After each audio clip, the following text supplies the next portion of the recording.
Look at all this green glory. A jungle of tomato plants, thriving like they've had personal growth coaches. Welcome back to the garden for the 1,000 kilogram challenge. Powered by the StrongEcho AI gardening app today. We'll show you how to prune tomatoes for bigger harvests and less chaos. But it's not all salsa and sunshine. Our zucchinis are looking rough. Sad vibes in the squash zone. Comment if your tomatoes are thriving or if your zucchinis are giving up on life.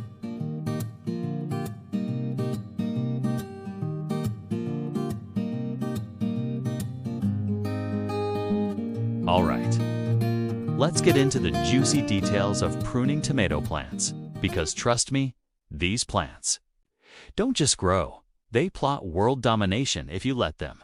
First, suckers. These sneaky little shoots pop up right where a leaf branch meets the main stem, that tiny V-shaped spot. They look harmless at first, but leave them there and they'll turn into full-blown branches, guzzling your plant's energy. The result? More leaves, less fruit. And we're here for tomatoes, not a hedge, so here's how to deal with them. When they're small, just a few centimeters, you can pinch them off with your fingers. It's super satisfying, like popping bubble wrap. If they've grown thicker, grab a clean pair of scissors or pruning shears and snip them close to the stem without damaging the main plant. Always do this on a dry day if you can, so the wounds heal quickly and diseases don't sneak in. Now, leaf thinning. Tomato plants love growing leaves, like a lot of leaves. But too many leaves mean trouble. Less airflow, too much shade, and way more moisture trapped in the plant. That's a VIP invitation for blight and other fungal party CRAs. Start by removing any leaves touching the ground. Those are disease highways. Then look at the lower part of the plant. Thin it out so air can move freely. Higher up, check. 4 big leaves shading your fruit clusters. Trim a few of those to let sunlight hit the fruit, which helps them ripen and keeps the plant healthier. A good rule. You still want enough leaves to protect fruit from sun scald, but not so many that your plant turns into a green wall you can't see through. Pruning might sound harsh, but every cut channels the plant's energy into making bigger, sweeter tomatoes instead of growing a wild jungle. And honestly, finding your tomatoes without a machete is a big bonus, because once you start looking, you'll see suckers popping up everywhere. It's like whack-a-mole out here. And those leaves, they'll keep growing back faster than you'd think, so this isn't a one-and-done job. It's ongoing tomato maintenance. And yeah, it's kind of addictive.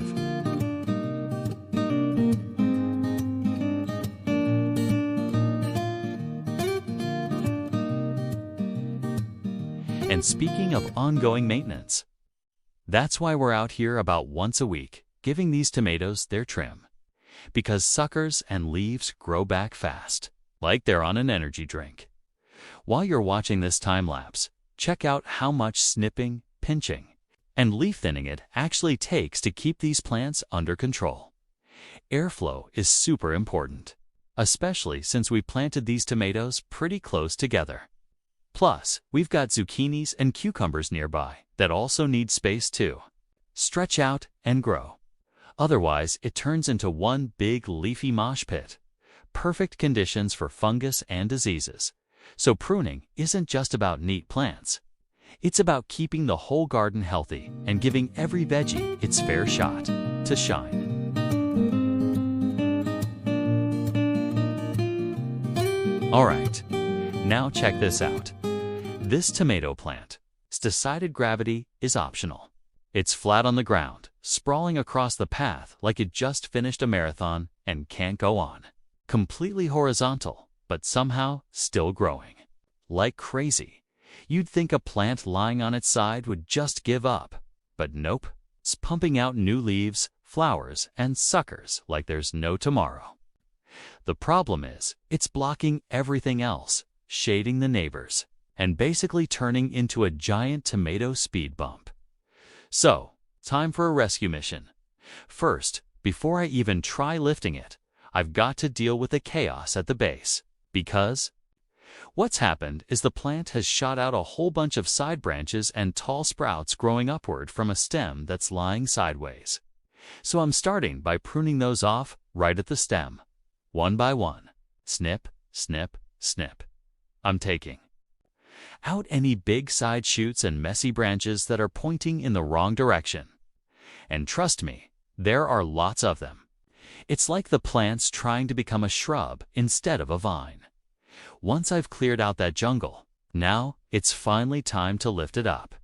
Carefully, slowly. 'Cause if you yank too fast, you'll snap the main stem, and that's heartbreak no gardener wants. So I'm lifting bit by bit, supporting the plant underneath, making sure I'm not cracking anything. Now I'm training it back up onto a string that runs vertically. I'm gently twisting the stem around the string, letting it climb upward. Not too tight, just enough so it stays upright and doesn't flop back over. Think of it like giving the plant a gentle guide up to the light. Meanwhile, I'm still spotting more suckers popping out everywhere.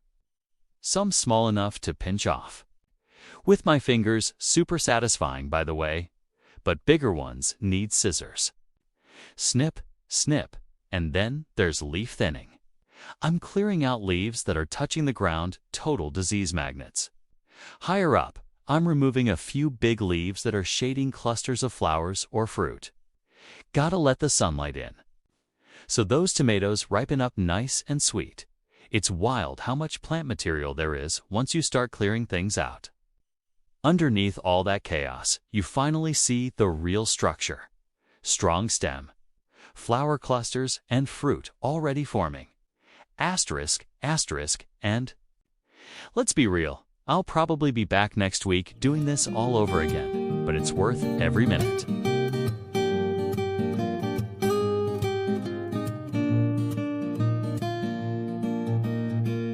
Alright, while this time-lapse rolls, check out the tomato rehab in action. Snipping suckers, twisting vines around the string, thinning out leaves. It's basically plant sculpting, and look how much plant I'm pulling off. It's wild how these tomatoes keep trying to turn into a rainforest. Every time I think I'm done, I spot another sucker hiding in the shadows, waving at me like, hey, don't forget me. But this is why we prune. More light gets to the fruit, airflow improves, and everything dries out quicker after rain or watering. Super important with how tightly we've planted everything. We've got tomatoes, zucchinis, cucumbers, it's crowded real estate in here, and everyone wants their slice of the sunshine. Plus, pruning keeps things manageable. Nobody wants to harvest tomatoes with a machete, and honestly, it's kind of satisfying seeing a messy jungle turn into neat rows of upright plants, like giving the garden a fresh haircut. All right. Speaking of garden chaos, wait till you see what's happening next. All right, let's take a serious minute here and zoom in on the zucchinis, or well, what's left of them. We expected them to explode into a massive harvest, but instead, rot. It's heartbreaking, honestly. Seeing those vibrant, promising plants slowly fall apart, turning mushy and brown like some sad vegetable horror show. So what went wrong? The short answer? Too much water. That's only part of the story. Last week, the temperatures soared. Real heatwave vibes. To keep the garden from wilting, we dialed up the sprinkler system, letting the water spray more often and longer than usual. On paper, this sounds perfect. Plants need water, especially in the heat. But here's the twist. Plants are like Goldilocks. Too little water, they dry out. Too much water, they drown. When you overwater, the soil stays soggy and oxygen-starved.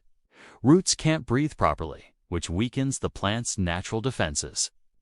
On top of that, wet leaves and fruit create a playground for fungal spores and bacteria. That's exactly what happened with our zucchinis.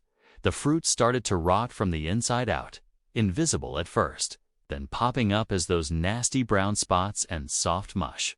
It spreads fast if you don't act. And once it starts, there's no quick fix. So what are we doing? Right now, the priority is damage control. I'm out here cutting off all the rotten zucchinis to prevent the infection from spreading to healthy fruit. It's tedious, it's frustrating, but it's necessary. Think of it like pruning a sick branch to save the tree. We're not rushing into solutions just yet. This week, we're watching closely. If the rot sticks around or worsens by next week, that's when we roll up our sleeves and start experimenting with fixes. Maybe adjusting watering schedules, improving airflow, or trying natural antifungal treatments. This is the real deal in gardening. You win some, you lose some. And the 1,000 kilograms challenge isn't just about hitting the numbers. It's about learning to work with the unpredictable, adapting to mistakes, and pushing forward no matter what. So yeah, it stings to lose these zucchinis, but every setback is a lesson in disguise, and every lesson makes us stronger gardeners. We'll get these green machines back on track, and when we do, it'll be even sweeter. And now, back to pruning tomatoes. But this is pruning on warp speed. We started with a time-lapse already speeding things up, and then cranked it up 5 times more. That's right. What you're seeing is mega, ultra fast. Link, and you'll miss it. Even though it's moving at lightning pace, every snip, twist, and tuck is exactly what these plants need. Pruning isn't just about keeping things tidy. It's about focusing the plant's energy on growing strong. Healthy fruit instead of endless leaves and wild vines. By cutting out all those extra suckers, we're opening the canopy for more sunlight to reach the tomatoes, improving airflow and reducing the risk of disease. It's like giving the plants a fresh haircut, but this time with a turbo boost down now. In real time, this process takes patience and care. But here, everything is compressed into a flash, showing the transformation from jungle chaos to neat, manageable rows in just seconds. It's a wild ride, but trust me, this kind of pruning makes all the difference when it's harvest time.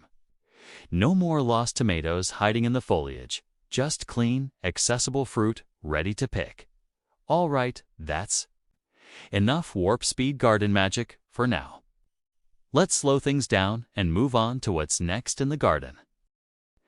Next up, it's time to tackle the weeds, those sneaky plants that compete with our crops for water, nutrients, and sunlight. Pulling them out keeps the garden healthy and gives our vegetables the best chance to thrive. But sometimes, it's tricky to tell what's a weed and what's actually part of the crop. That's where the StrongEcho Gardening app becomes a total lifesaver. I thought I spotted a weed and pulled it out, only to have the cameraman say, "Wait, that's not a weed, it's a radish." No worries. I just grabbed my phone, snapped a quick photo with StrongEcho app, and instantly got the answer. The app's AI identified the plant for me right on the spot, and thankfully, it wasn't a radish after all. Phew. This app makes gardening smarter and easier for everyone. Whether you're a beginner or a seasoned green thumb, StrongEcho helps you avoid mistakes, learn about your plants, and keep your garden thriving, all with a simple snap of your camera. So whenever you're unsure about a plant, just take a photo of it. StrongEcho has got your back. Now, after a full day of work in the garden, let's take a moment to look at the big picture. The garden at the end of the day compared to how it looked this morning. It's amazing what a little care, knowledge, and technology can do. One of the biggest wins from today's pruning and weeding. There's so much more space between the plants now that extra breathing room is a game changer. It boosts airflow, helping prevent diseases and keeping the plants healthier overall.